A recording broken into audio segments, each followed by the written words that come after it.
രാജകുമാരനല്ലേ അദ്ദേഹം കേവലം ഒരു പൊളിറ്റീഷ്യൻ അല്ല. ഇന്ത്യയുടെ പാർലമെന്റിന്റെ സെൻട്രൽ ഹാളിൽ വന്നിട്ട് ലക്ഷദ്വീപിന്റെ ജനതയുടെ വിമോചനത്തിന് വേണ്ടി, വികസനത്തിന് വേണ്ടി ഉജ്ജ്വലമായ പോരാട്ടങ്ങൾ നടത്തിയ അമീറെ ദേശായി എന്ന് പറയാൻ കഴിയുന്ന PM സയ്യിദിന്റെ രോമാഞ്ചജനകമായ അധ്യായമുള്ള നാടല്ലേ ഇത്. മഹാനായ ശംസുൽ ഉലമയെ കുറിച്ച് പറയുമ്പോ, സമസ്തയെ കുറിച്ച് പറയുമ്പോ PM സയ്യിദിന് 1000 നാവല്ലേ.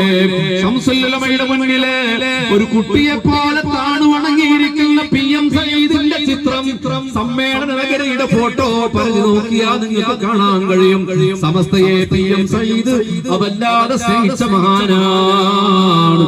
ഹബീബേ, അഡ്മിനിസ്ട്രേഷൻ ഉപയോഗപ്പെടുത്തണം, നമുക്കതിന്റെ ഉപകാരങ്ങൾ ഉണ്ടാകണം. അതേത് രാജ്യത്തും അങ്ങനെയാണ്. സയ്യിദ് മുഹമ്മദ് ഖാസിമിന് റളിയല്ലാഹു അൻഹു ആദിൽ രാജ എന്ന് പറയും.